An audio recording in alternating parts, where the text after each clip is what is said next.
Today we are celebrating 290 people receiving a Bachelor of Science in Computer Science, 244 Masters of Computer Science, and 33 new PhDs. Before you panic about the length of the ceremony, the good news is that not all 567 graduates are present. The bad news is that about 500 are. Right? Computer science has long struggled with gender diversity, but that is rapidly changing.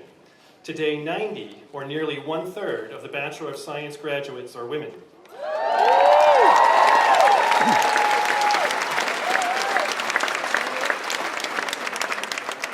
But wait, it gets better. To put that number in perspective, consider that a decade ago, the department awarded a total of 70 bachelor's degrees. There are more women graduating with a CS degree today than there were CS majors just 10 years ago.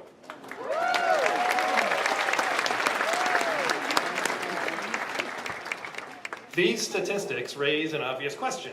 Why is computer science such a popular major, particularly at Stanford?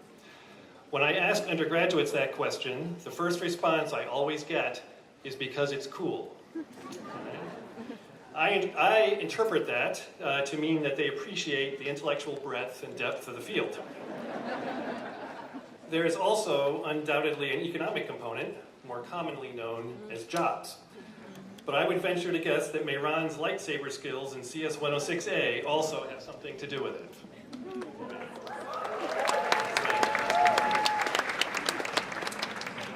I also suspect that everyone present understands that we live in a time when computer science is reshaping the world around us. And this alone makes it a topic that everyone, not just computer science majors, would benefit from knowing something about. For everyone here who is about to embark on a career in computer science, you are setting out at a moment of incredible opportunity and promise. The progress, excitement, and dare I say it, the hype surrounding computer science and its possibilities for the future have never been greater. But for those of us on the stage who have been in computer science for a long time, there is something familiar about this moment. Since the 1960s, we have been through several such booms, each bigger than the one that preceded it. I'd like to tell you a little bit about that history and how it relates to our situation today. This story starts about 60 years ago, in the late 1950s. At that time, the first computers had been around for only a few years. The field of computer science did not exist. The topic literally did not have a name. A few mathematicians and electrical engineers had begun to think about the new world of computation. The engineers tended to focus on building better computers, smaller, faster, and with more memory. The computers of the time were marvels with massive 18 kilobyte memories and capable of a blazing 10,000 operations per second, and they only required most of an entire floor of a building to operate. But the engineers believed that with some ingenuity and effort, they might be able to do a little better.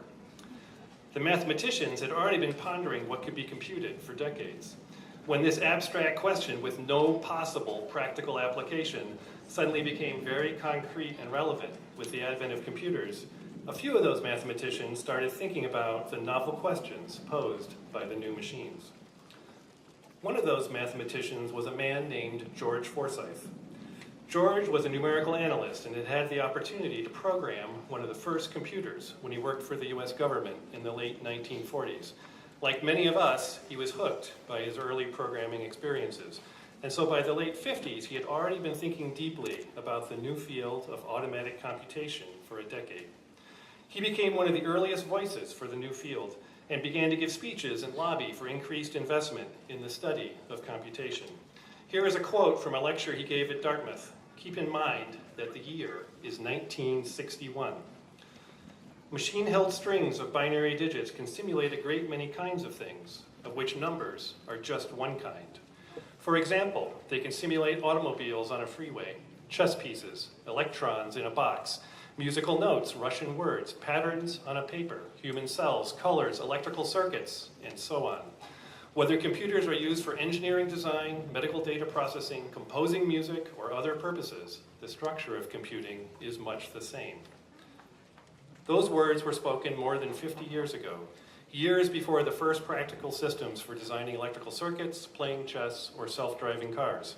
To the people of the time who had never used computers and probably had never even heard of them, it must have sounded like hype and crazy talk. To those who had studied the new technology and knew its potential, however, it was already clear that most, if not all, of these wonders would eventually come to pass. It was not a question of if, but when. George Forsythe also recognized that computing was something new. Though he was trained as a mathematician, he understood that computing was not mathematics, nor was it like any other branch of engineering. He believed that computing needed its own identity, and he became the most articulate, tireless, and influential champion of that point of view. Here is another quote from that same speech in 1961. "Enough is known already of the diverse applications of computing for us to recognize the birth of a coherent body of technique, which I call computer science."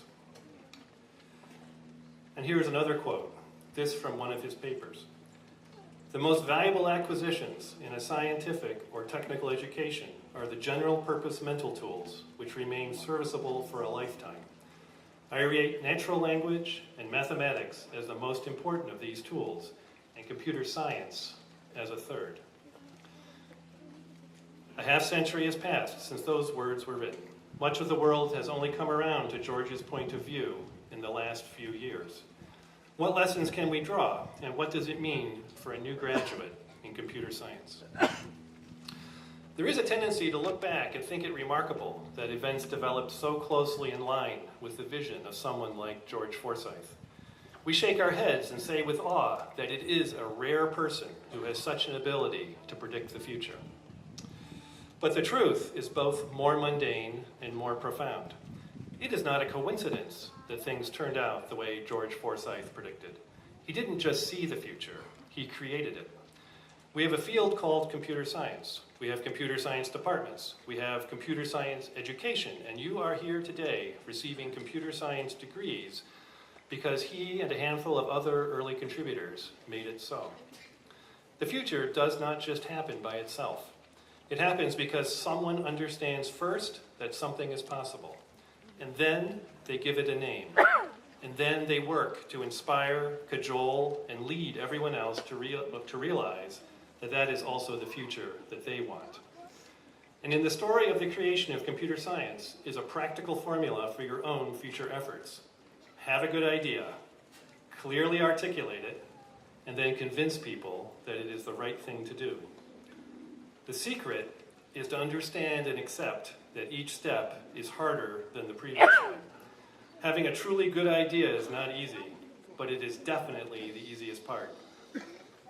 Refining the idea until it is as simple and clear as possible, and then doggedly communicating and convincing people, that is where the hardest work lies. So my first message to you is, you can do this. You are uniquely positioned to make a positive difference in the world, and the world needs you. As one observer put it, we are extremely short of talented people in this field. That observer was George Forsythe in 1961, and the situation has not changed. I don't have an exact number, but a fairly safe estimate is that only 5,000 people have ever received a Stanford computer science degree of any kind. Think about the impact that those people have had on the world, and then realize that I am including you in the total. 10% of all the Stanford computer science graduates in history are graduating today.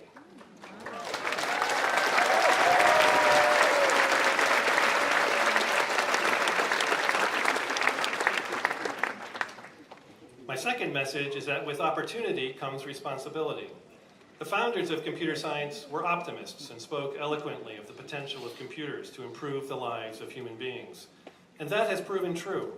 But there is a dark side, too, that the optimists did not foresee. The tools of computer science can be used to attack individuals, take their life savings, even steal their very identities. The potential for damage on a much larger scale due to simple errors in computer systems is also very real.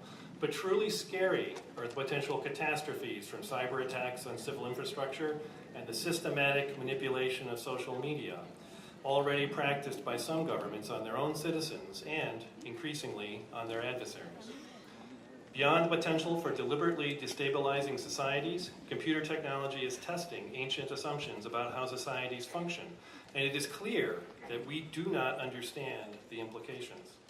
What do national borders mean in an era when everyone on the planet, including your roommate and shadowy hackers halfway across the world, are equally close to you in cyberspace? What are our shared expectations and rights to privacy in the digital world? How can society adapt to the dislocation caused by the increasingly rapid destruction and creation, not just of individual jobs, but of entire industries? Most people simply do not, and perhaps do not want to, understand the scale of the challenges that we face. You are among the best equipped to meet these challenges, and your contributions, large and small, will all be necessary. I am, ultimately, optimistic. You are the first internet generation. In 1995, when the youngest of you were born, less than 1% of the world was on the internet. But almost all of you grew up with digital technology as part of your lives, and you understand it and relate to it in ways very different from your parents and grandparents. Your generational advantage is very real, and I believe that your intuition and experience from growing up in a digital world will lead to new and better ideas about what a digital society should be. We're counting on you, and frankly, you don't have much of a choice. Many of you will be the ones making decisions that affect the way millions and perhaps billions of people live and work. Embrace that responsibility and use your talents to steer the world toward a better place. George Forsyth was hired as a professor in the math department at Stanford University in 1957. In 1965, he founded and became the first chair of the then new Stanford Computer Science Department. He personally hired the original faculty, some of whom are on the stage behind me, and it is very much because of him that we are here together today. So I'd like to close by repeating his words once more. We are extremely short of talented people in this field that I call computer science. It is a little hard to believe looking at all of you here today, okay, but that statement is still true. It is the source of both your opportunities and your responsibilities. Good luck to all of the graduates. Come back and see us anytime, and thank you for your attention.